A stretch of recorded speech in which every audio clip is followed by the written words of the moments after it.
안녕하세요.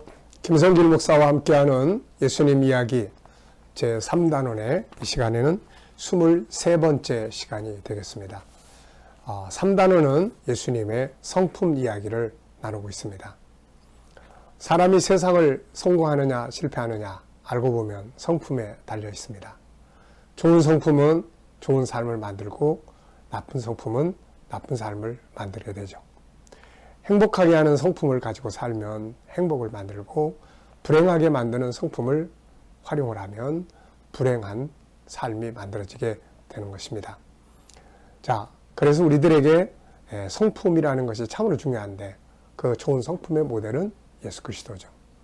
그분은 그분의 성품을 우리 안에 담아주신 오리지널 본성을 가지고 계시는 분이기 때문에 그렇습니다. 자, 이 시간에는 예수님의 성품 중에서 16번째 성품을 우리가 살펴보려고 합니다. 이 교재로는 7장 예수님의 성품 배우기 4번째, 여기서 5가지를 다루고 있습니다.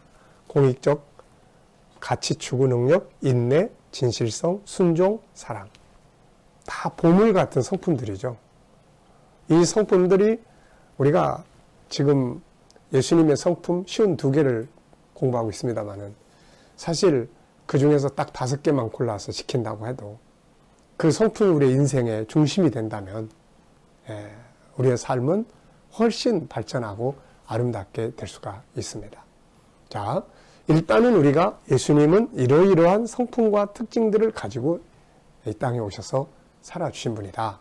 이걸 우리가 살펴보면서 우리가 지킬 수 있는 것들, 또 이미 지키고 있는 것들도 있을 것이고 또 더 추가해서 새로운 습관으로 만들어야 될 성품들이 무엇인지 하나씩 연습해 보시기 바랍니다. 자, 이 공익적 가치 추구 능력. 그러니까 나만이 아니라 모든 사람을 생각하는 그런 성품. 이게 참 중요한 거죠. 근데 이런 성품이 본래 우리 안에 다 있거든요. 우리가 창세기 1장 27절, 28절을 보면은 하나님이 사람을 창조하시고 그 다음에 사람은 이렇게 살아야 된다 하고 질서를 만들어 주신 게 있어요. 그래서 사람은 처음에는 하나님으로부터 하나님의 형상을 가진 개인으로 만들어져요. 그리고 창세기 1장 27절은 그래서 하나님의 형상대로 만들어진 나라는 존재가 있어요. 근데 이 나라는 존재는 혼자 사는 게 아니라 28절에 가보면 생육하고 번성하라. 가정 공동체 속에서 살게 돼 있어요. 가정 공동체가 점점점 커지면 뭐가 되나요? 또 친족 공동체가 되고 사회 공동체가 되고 나라 공동체가 되고 이 세계라고 하는 공동체가 만들어지게 되는 거죠.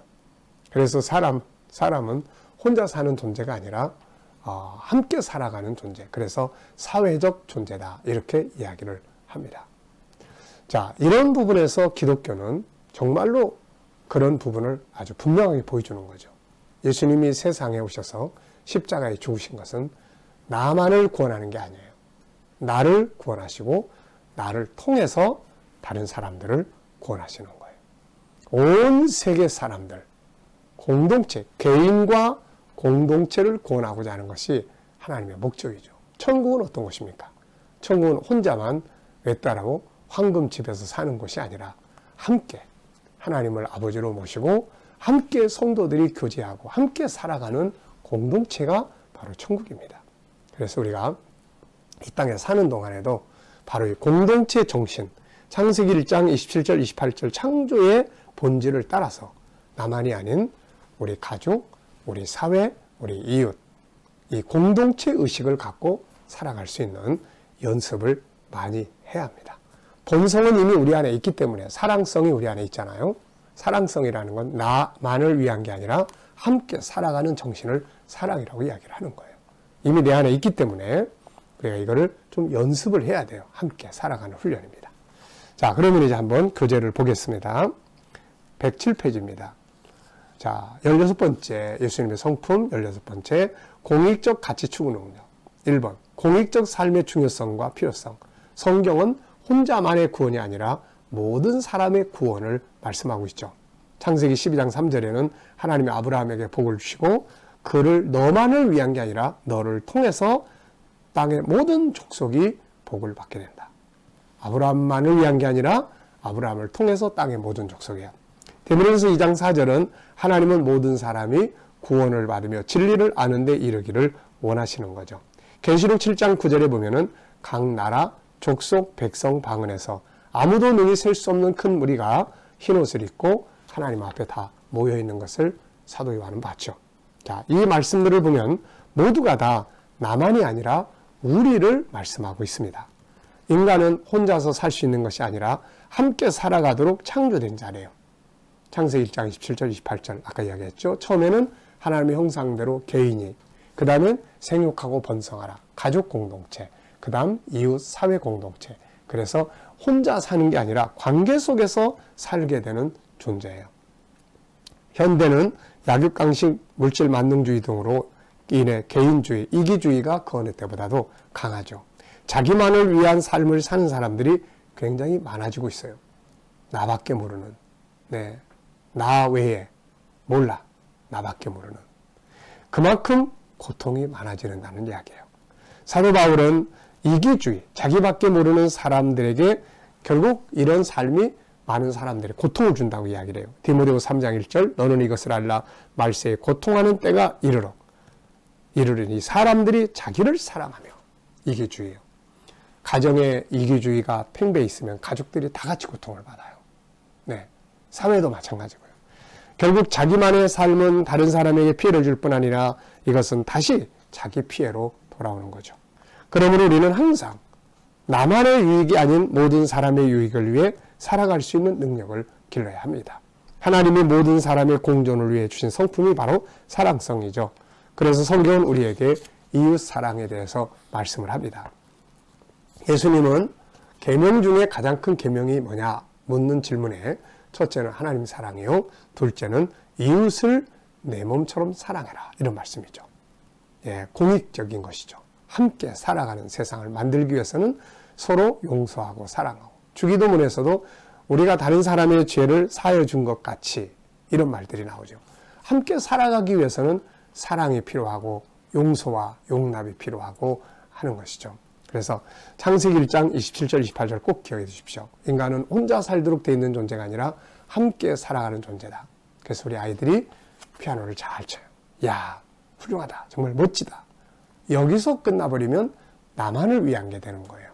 근데 그 다음에 야, 멋진 솜씨인데 혹시 이거 가지고 우리 또 필요한 사람들이 있는 곳에 가서 무료로 좀 봉사해 주면 어떨까? 그러면 너의 솜씨가 다른 사람들을 기쁘게 해줄 수 있을 거야. 이게 공동체 정신이에요. 돈 벌었어요. 아, 내가 돈 많이 벌었다. 나만 멋지게 살자. 이게 아니라 이 돈을 어디에다 유익하게 사용하면 다른 사람들에게도 도움이 될 수 있을까? 그래서 유익하게 선교와 헌신과 구제와 봉사와 나눔과 이런 것들을 같이, 내게 재능이 있어요. 그 재능을 나만을 위한 게 아니라 이거 어디 봉사단체 가서 언제 봉사 좀 해볼까? 그러면은 이게 함께 공동체를 유익하게 만드는 재능이 될 수가 있는 거죠. 이게. 자, 공익적 삶이라는 게 뭘까요? 여기 보면은 2, 4, 6가지를 일단 소개했습니다. 건강한 자신의 삶 살기. 우선 공익적 삶, 다른 사람을 위한 삶을 잘 살기 위해서는 우선 내가 건강한 삶을 살아야 되겠죠. 내가 아픈데 다른 사람에게 도움을 줄 수가 없는 거죠. 자, 두 번째는 전체에 대한 생각 갖기. 항상 나만이 아니라 우리라고 하는 생각. 우리. 나만이 아니라 우리라는 생각. 물론 내가 중요해요. 내가 건강하고 그 다음에 우리. 이거 기억해야 됩니다. 그 다음에 협동하기. 그리고 나누기. 그리고 함께 나누는 거죠. 나누는 거. 그 다음에 질서 지키는 것. 이게 다 공동체를 위한 삶이에요. 사회적 질서들. 우리 지켜야 될 게 얼마나 많습니까? 또 공익적 유익과 가치를 추구하기. 그래서 우리 아이들이 어려서부터 이런 훈련을 잘 하면 나중에 사회에서 정말 함께 공존하기에 필요한 인물이 되는 거죠. 그게 또 성공이고 그게 또 행복이에요. 자, 세 번째입니다. 공익적 삶을 살기 위해 할 일은 뭔가? 이런 질문을 우리가 계속 수시로 연습해 보는 게 필요합니다. 나의 삶이 다른 사람들에게 어떤 도움과 유익이 되고 있는가? 자, 여러분, 믿음이라는 것이 얼마나 중요합니까? 예수 믿는 믿음이 여러분의 삶에 어떤 영향을 주고 있죠? 또 여러분이 예수를 믿는다는 것이, 하나님을 믿고 산다는 것이 함께 살아가는 가족들에게 어떤 유익, 어떤 영향력을 미치고 있습니까? 또 믿음을 가진 여러분들이, 우리가 사회생활하면서 직장생활이나 사업이나 이런 현장에서 다른 사람들에게 어떤 유익을 끼치고 있나요? 혹시라도 내 믿음이, 나만의 믿음이 되고 있지 않는지 우리는 생각을 해봐야 합니다. 나의 가진 것을 다른 사람들과 어떻게 함께 공유할 수 있을까? 나의 추구하는 것들이 가정 공동체, 사회 공동체, 기타 공동체에 어떤 문제를 만들고 있는가? 아니면 어떤 유익을 끼치고 있는가? 아니면 어떤 해를 끼치고 있는가? 나의 행동이 우리 반 전체에, 우리 가정에 어떤 도움과 유익이 되고 있는지, 아니면 피해가 되고 있는가? 자, 이런 질문들을 우리가 수시로 이렇게 나에게 묻는 거죠. 은혜 받았다. 이 은혜가 내 가정에, 가족들에게, 다른 사람들에게 어떤 영향력을 미쳐야 될까? 오늘 내가 크리스찬인데 내가 어떻게 다른 사람들에게 함께. 그래서 예수님은 이 땅에 오셔서 항상 혼자서 조용히 자기를 관리하셨지만 항상 사역과 삶은 공동체 속에 있었어요. 그 백성들 함께 아픔과 슬픔과 또 능력을 나눔과 이런 것들이 다 함께. 그래서 예수님은 모든 사람을 구원하기 위해서 자기를 십자가의 제물로 바쳤던 것이죠. 바로 이 공익적 정신, 창세기 1장 27절 28절 창조적 질서입니다. 그래서 함께 살아가는, 함께 그들의 이익을 추구하고 함께 행복할 수 있는 이런 삶을 만들어 가야 되는 거죠. 이것이 바로 공익적 가치 추구의 성품이에요. 이 성품이 잘 훈련되고 성장된 사람들은 존경받습니다. 그리고 본인도 행복하고요. 그리고 본인이 하는 일들도 성공할 수가 있는 것이죠. 자, 이 시간 말씀은 여기서 마치도록 하겠습니다. 나만이 아니라 우리라는 것 꼭 기억하시기 바랍니다. 감사합니다.